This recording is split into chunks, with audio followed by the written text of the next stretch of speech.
नमस्कार दोस्तों, मैं हूं लोकेंद्र मिश्रा और हिंदी साहित्य ऑप्शनल की इस क्लास में आप सबका स्वागत है। हिंदी साहित्य ऑप्शनल की क्लास में अब तक हम लोगों ने कहानी और उपन्यास के बारे में पढ़ा था। आज की इस क्लास में हम बात करने वाले हैं नाटक की। नाटक का इतिहास से संबंधित जो एक टॉपिक था उस पर वीडियो काफ़ी पहले आ चुका था, आप प्लेलिस्ट में जाकर सर्च कर सकते हैं। आज हम बात करने वाले हैं आषाढ़ का एक दिन, जो कि मोहन राकेश के द्वारा लिखा गया नाटक है, हमारे सिलेबस में है। इसके बारे में अगले 15 से 20 मिनट में जो कुछ भी जानना आपके लिए आवश्यक है वो आप आसानी से समझ जाएंगे। कहानी क्या है, पात्र क्या हैं, क्या क्या घटनाएं घटी हैं, वो सारी बातें आप समझ जाएंगे। उसके पहले हम थोड़ी सी बात कर लेते हैं मोहन राकेश के बारे में।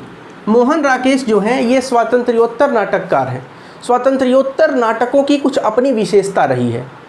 नाटक के इतिहास में हमने पढ़ा था कि नाटक को हमने जयशंकर प्रसाद को केंद्र में रखते हुए नाटक को बांटा था कि प्रसाद पूर्व नाटक, प्रसाद के समय के नाटक और प्रसादोत्तर नाटक। प्रसादोत्तर नाटक में ही स्वातंत्र्योत्तर नाटक आता है, जब नाटकों की रचना भारत की स्वतंत्रता के बाद यानी कि 1947 के बाद हो रही है। उन नाटकों को हम स्वातंत्र्योत्तर नाटक कहेंगे। खास तौर में जो प्रमुख नाटककार हैं उनमें एक तो मोहन राकेश आ जाते हैं, एक हबीब तनवीर आ जाते हैं, उसके बाद जगदीश चंद्र माथुर आ जाते हैं, जगदीश चंद्र माथुर।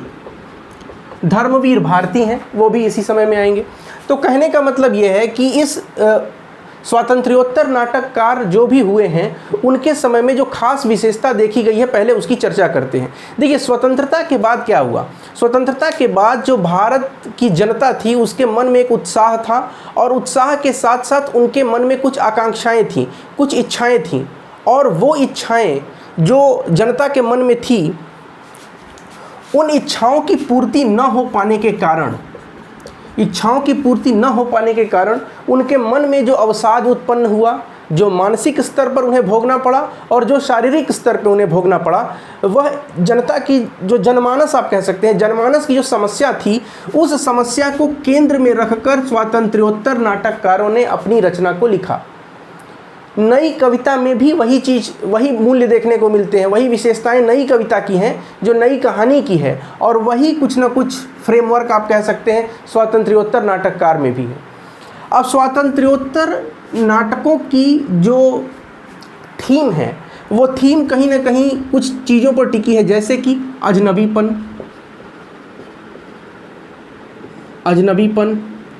अकेलापन, ऊब,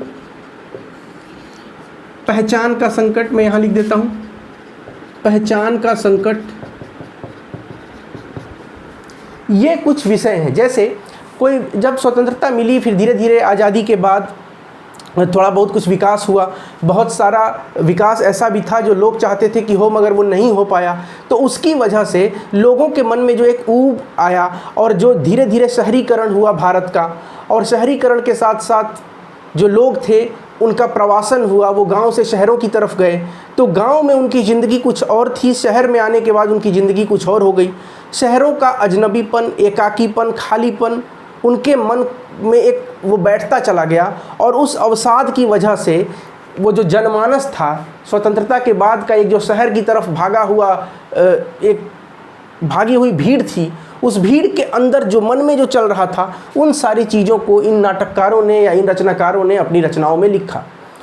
मोहन राकेश की बात करें तो मोहन राकेश ने कुल 3 नाटक लिखे हैं। एक नाटक, पहला नाटक है आषाढ़ का एक दिन, दूसरा है लहरों का राजवंश, और तीसरा है आधे अधूरे।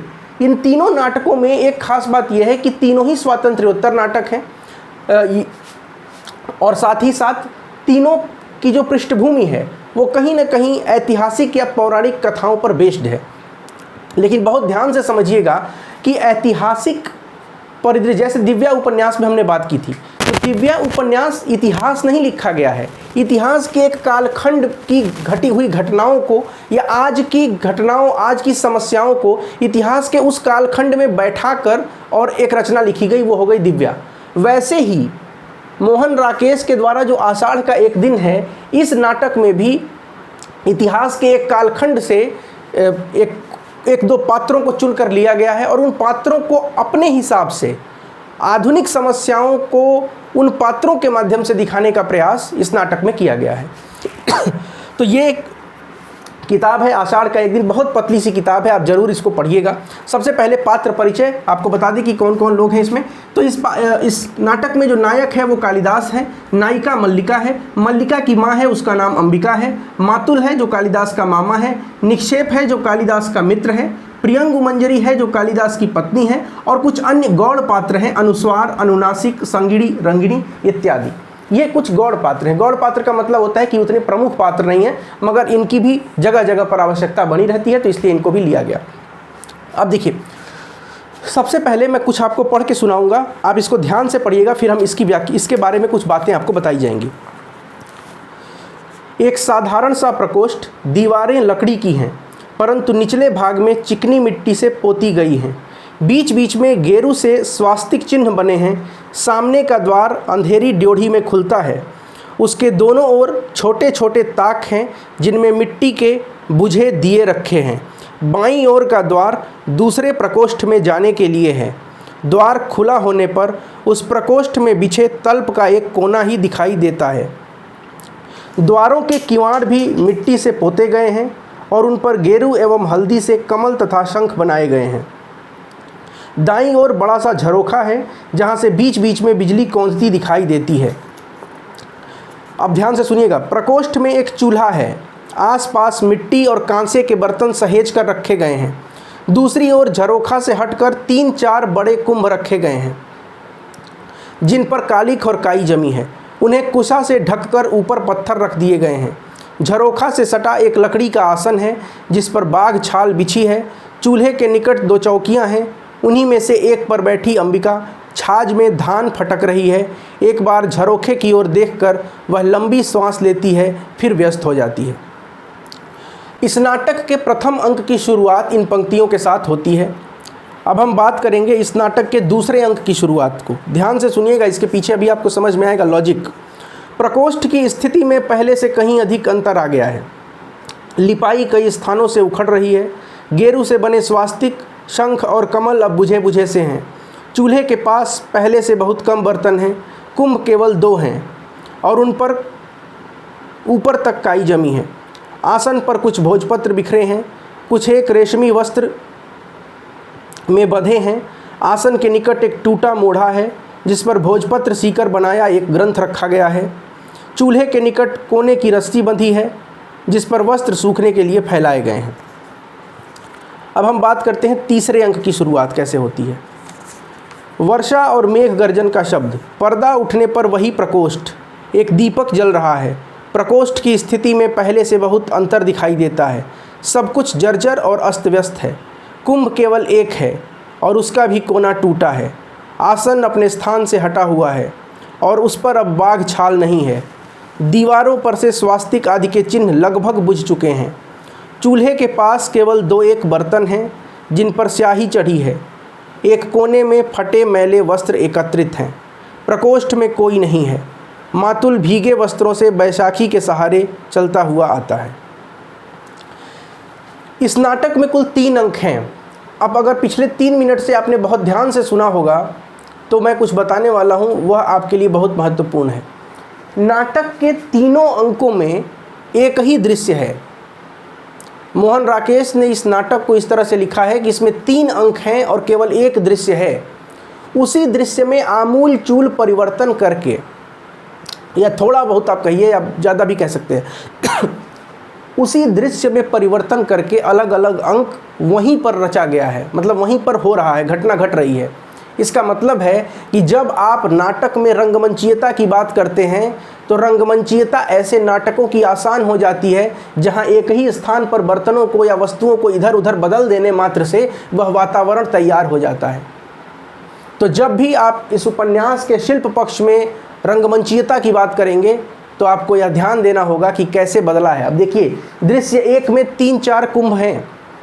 कुंभ मतलब अनाज रखने के लिए घड़ा जैसा बनाया गया है।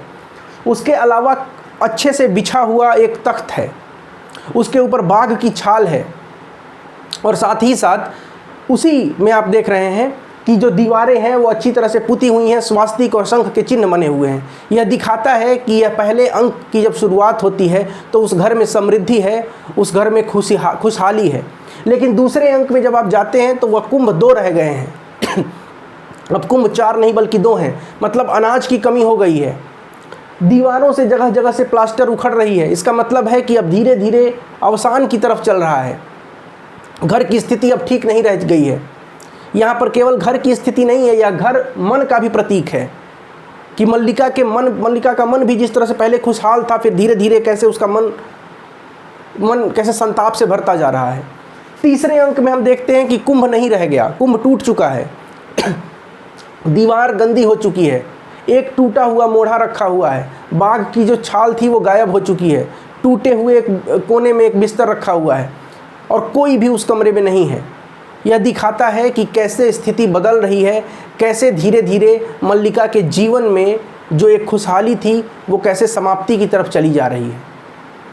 समझ रहे हैं? अब हम बात करते हैं कि आषाढ़ का एक दिन जो नाटक है उसके तीनों अंकों में क्या बात है। देखिए, इस आषाढ़ के एक दिन नाटक में जो नायक है वह कालिदास है।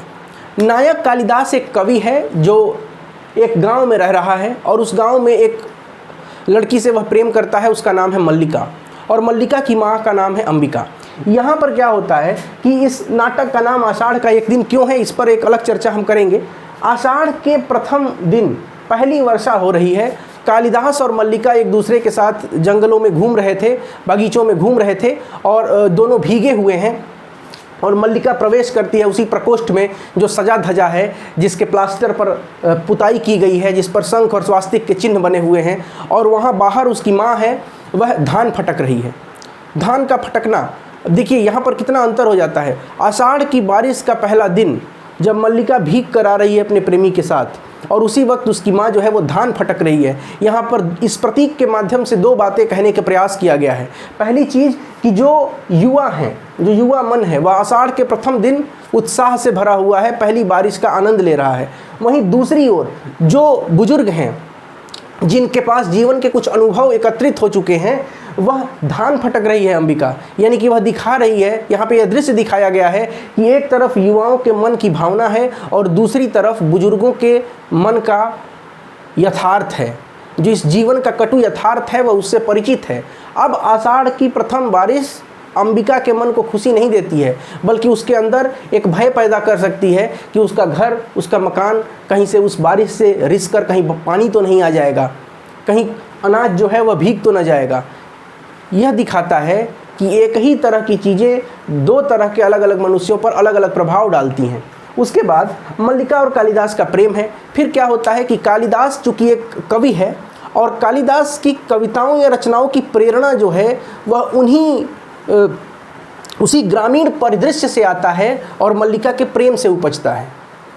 उसके पास एक प्रस्ताव है कालिदास के पास कि वह उज्जैनी जाए और उज्जैनी जाकर वहाँ राजकवि का पद प्राप्त करे, लेकिन कालिदास इसके लिए तैयार नहीं होता है। कालिदास के मन में यह द्वंद्व है कि वह राजकवि का पद स्वीकार करे या वह अपनी कविता को इन्हीं वन प्रांतरों में, इन्हीं गांवों में रहकर रचता रहे।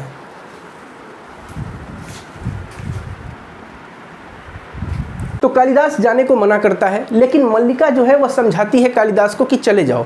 हालांकि मल्लिका वह प्रेम करती है, अंदर अंदर वह चाहती है कि वह न जाए, लेकिन वह यह भी देखती है कि यहाँ पर रहते हुए कालिदास को जो कुछ मिलना था, जो कुछ प्राप्त होना था, वह प्राप्त हो चुका है।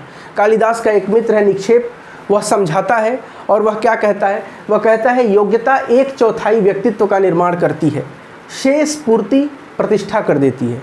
यानी कि तुम्हारे अंदर बहुत योग्यता है, तुम बहुत अच्छी रचनाएं लिख रहे हो, अच्छे कवि हो, लेकिन तुम्हारा जो व्यक्तित्व है उसका 1/4 मात्र है ये, बाकी का 3/4 तुम्हें प्रतिष्ठा मिलने पर स्वतः ही तुम्हारे व्यक्तित्व में आ जाएगा।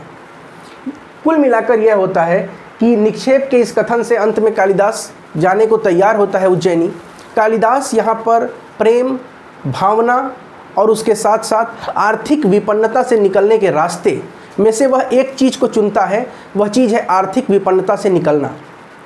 वह चाहते हुए या न चाहते हुए उसके मन में दोनों ही बातें चल रही हैं। एक तरफ वह अपनी रचना को यहीं रह के लिखना चाहता है, मल्लिका के साथ रहना चाहता है, दूसरी ओर वह आर्थिक स्थिति से अपने ऊब कर अपनी आर्थिक स्थिति को ऊंचा करना, अपनी प्रतिष्ठा को भी ऊंचा करना चाहता है। अंततः वह प्रतिष्ठा के रास्ते को चुनता है और कालिदास उज्जैनी चला जाता है राजकवि बनने के लिए। बादल गरजने लगता है और वर्षा होने लगती है। इस बादल के गरजने, वर्षा के होने और कालिदास के जाने के बीच में जो मोहन राकेश ने प्रतीक लगाया है वह बहुत ध्यान देने योग्य है। बादल का गरजना एक तरह से अवसाद को दिखा रहा है कि बादल गरज रहा है, ये एक अवसाद का प्रतीक है। वहीं दूसरी ओर जो उस समय बारिश हो रही है वह बारिश इस बात का प्रतीक है, वह वर्षा इस बात का प्रतीक है कि यह एक आंसुओं का प्रतीक दिखाया जा रहा है। वर्षा आंसुओं का प्रतीक है। यहाँ यह आंसू किसकी है? यह आंसू मल्लिका के हैं। यह आंसू कहीं ना कहीं कालिदास का भी है कि कालिदास यह छोड़कर जान रहा है, परंतु यह आंसू ज़्यादातर, ये जो आंसू है ये किसका है? मल्लिका का है। मल्लिका के आंसुओं का प्रतीक है ये वर्षा। यहाँ पर वही वर्षा प्रफुल्लता का, उत्साह का प्रतीक था, प्रेम का प्रतीक था। यहाँ पर वही वर्षा अब आप देख सकते हैं कि आंसुओं का प्रतीक है। यह एक प्रतीक है। आषाढ़ का एक दिन अपने आप में एक प्रतीकात्मक नाटक है। आगे बढ़ते हैं, दूसरे अंक में चलते हैं। अब कालिदास वहाँ जाता है, राजकवि बन जाता है। फिर समय बदलता है, समय की परिस्थितियाँ अपने आप बदलती रहती हैं और बदलने के बाद एक समय आता है कि कालिदास को कश्मीर का शासक नियुक्त कर दिया जाता है। कालिदास कश्मीर में राजकाज में व्यस्त हो जाता है। रचनाएं तो अब भी लिखता है, मगर वैसी रचनाएं अब नहीं लिख पाता जैसे अपने गांव में रहकर लिखता था। परंतु कालिदास कश्मीर का शासक है और जब कालिदास को शासक नियुक्त किया जाता है तो उज्जैनी से कश्मीर जाने के क्रम में वह अपने गांव से होकर गुजरता है।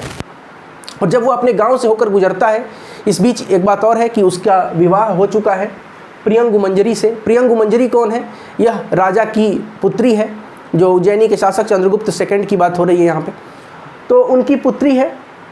और प्रियंगु मंजरी से कालिदास का विवाह हो जाता है।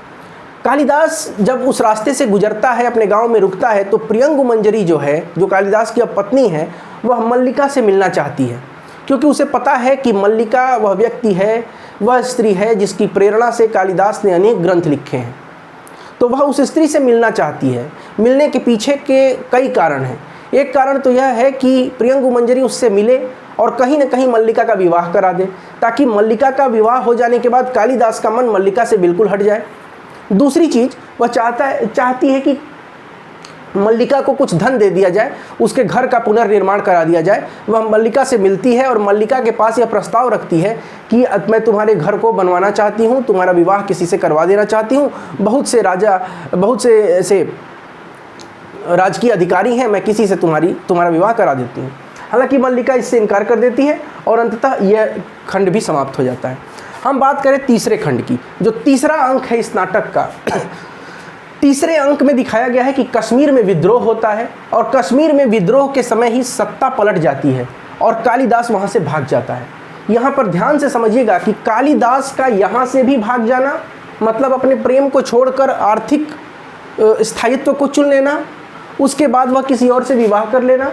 दूसरा, यहाँ पर अब कश्मीर को भी छोड़कर चले जाना, जिसका शासक बनने के लिए, जिस चीज़ को प्राप्त करने के लिए उसने अपने प्रेम को छोड़ा था, मल्लिका को छोड़ा था, अपने गांव को छोड़ा था, उसी चीज़ को छोड़कर वह वापस फिर चला जाता है।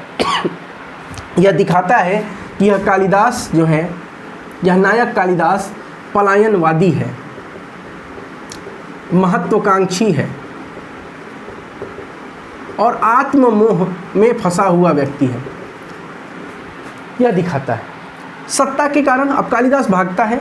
मल्लिका यह सुनकर बहुत दुखी होती है कि कालिदास, जिस कार्य के लिए कालिदास का इसने त्याग किया था, अपने प्रेम का बलिदान किया था कि कालिदास तुम जाओ, तुम वहाँ जाओगे तो तुम्हारी प्रतिष्ठा में वृद्धि होगी और तुम वह सब कुछ प्राप्त कर लोगे जिसके योग्य तो तुम हो, मगर इस वातावरण में रहकर, इस गाँव में रहकर तुम्हें वह प्राप्त नहीं हो पाता है। अंततः कालिदास को वह सारी चीज़ें मिलती भी हैं, मगर कालिदास के अंदर जो पलायनवादी दृष्टिकोण है, कालिदास के अंदर जो पलायन, हर एक समस्या से पलायन करने का एक गुण विकसित हो गया है, गुण क्या अवगुण विकसित हो गया है, उसकी वजह से वह वहाँ से भी चला जाता है सत्ता पलटने के बाद और मल्लिका इससे दुखी हो जाती है। कालिदास वापस आता है और वह कहता है कि मैं अथ से शुरू करना चाहता हूँ, मैं शुरू से शुरू करना चाहता हूँ। लेकिन इस बीच क्या होता है कि मल्लिका की स्थिति में परिवर्तन आ चुका है और मल्लिका अब वारांगना बन चुकी है। वारांगना का मतलब होता है वेश्या बन चुकी है। और एक पात्र है विलोम, विलोम के ही देख रेख में, या कहिए कि विलोम की ही वेश्या बनकर कालिदास की यह प्रेमिका मल्लिका रह रही है। और मल्लिका विलोम के साथ रह रही है, वैश्या है, और एक बच्चा भी पैदा हो गया है। कालिदास को अंदर से बच्चे की रोने की आवाज़ आती है और कालिदास समझ जाता है कि मल्लिका का तन अब किसी और का हो गया है। मल्लिका का मन भले कालिदास के साथ है मगर तन कालिदास के साथ नहीं है।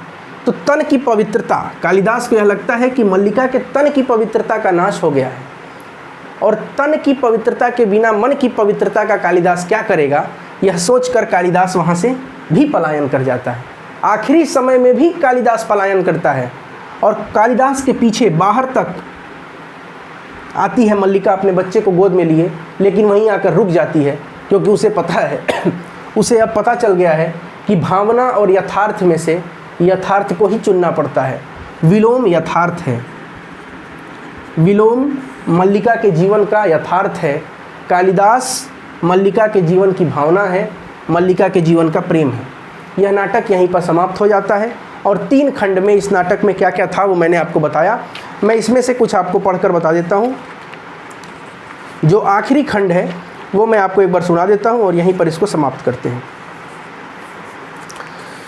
मल्लिका पूछती है, कालिदास जब यहाँ पहुँचता है तो पूछती है क्या सोच रहे हो। कालिदास कहता है, सोच रहा हूँ कि वह आषाढ़ का ऐसा ही दिन था, ऐसी ही घाटी में मेघ भरे थे और असमय अंधेरा हो आया था। मैंने घाटी में एक आहत हरिण शावक को देखा था और उठाकर यहाँ लाया था। तुमने उसका उपचार किया था। मल्लिका कहती है, कुछ और भी सोच रहे हो। कालिदास कहता है, और सोच रहा हूँ कि उपत्यकाओं का विस्तार वही है, पर्वत शिखर की ओर जाने वाला मार्ग भी वही है, वायु में वैसी ही नमी है, वातावरण की ध्वनियाँ भी वैसी ही हैं। मल्लिका कहती है और, कालिदास कहता है और कि वही चेतना है जिसमें कंपन होता है, वही हृदय है जिसमें आवेश जगता है। परंतु मल्लिका चुपचाप उसकी ओर देखती रहती है। कालिदास वहाँ से हटकर आसन के पास आ जाता है और वहाँ से ग्रंथ उठा लेता है, परंतु यह कोरे पृष्ठों का महाकाव्य तब नहीं लिखा गया था। अब ये क्या है, एक वो कागज़ों को, भोजपत्र को इकट्ठा कर सी कर अपने पास रखी रहती है कि किसी दिन यह जो सिया हुआ भोजपत्र है वह मैं कालिदास को दूंगी और कालिदास अपने जीवन की सर्वश्रेष्ठ रचना इन्हीं पर लिखेगा। वह इकट्ठा करके रखी रहती है। लेकिन जब कालिदास उसे लेता है तो कहता है कि यह ग्रंथ, इस ग्रंथ पर पहले ही एक महाकाव्य लिखा जा चुका है, वह महाकाव्य जो मल्लिका के आंसुओं के द्वारा उस ग्रंथ पर लिखा गया है। मल्लिका कहती है, तुम कह रहे थे कि तुम फिर अथ से प्रारंभ करना चाहते हो। कालिदास, मैंने कहा था कि मैं अथ से प्रारंभ करना चाहता हूँ। यह संभवतः इच्छा का समय के साथ द्वंद्व था, परंतु देख रहा हूँ कि समय अधिक शक्तिशाली है। क्योंकि, तो मल्लिका कहती है क्योंकि, तब तक फिर अंदर से बच्चे के रोने का शब्द सुनाई देता है। मल्लिका झट से अंदर जाती है। कालिदास ग्रंथ आसन पर रखता हुआ जैसे अपने को ही उत्तर देता है, क्योंकि वह प्रतीक्षा नहीं करता। बिजली चमकती है और मेघ गर्जन सुनाई देता है। कालिदास एक बार चारों ओर देखता है, फिर झरोखे के पास चला जाता है। वर्षा पड़ने लगती है। वह झरोखे के पास आकर ग्रंथ को एक बार फिर उठाकर देखता है और रख देता है। फिर एक दृष्टि अंदर की ओर डालकर ड्योढ़ी में चला जाता है। क्षण भर सोचता सा वहाँ रुका रहता है, फिर बाहर से दोनों किवाड़ मिला देता है। वर्षा और मेघ गर्जन का शब्द बढ़ जाता है। कुछ क्षणों के बाद मल्लिका बच्ची को वक्ष से सटाए अंदर आती है और कालिदास को न देखकर दौड़ती सी झरोखे के पास चली जाती है। उसी तरह झरोखे के पास से आकर ड्योढ़ी के किवाड़ खोल देती है और कालिदास चिल्लाती है, कालिदास। पैर बाहर की ओर बढ़ने लगते हैं, परंतु बच्ची को बाहों में देखकर जैसे वहीं जकड़ जाती है। फिर टूटी सी आकर आसन पर बैठ जाती है और बच्ची को और साथ सटाकर रोती हुई उसे चूमने लगती है। बिजली बार बार चमकती है और मेघ गर्जन सुनाई देता रहता है। बहुत बहुत धन्यवाद। मिलते हैं नेक्स्ट वीडियो में।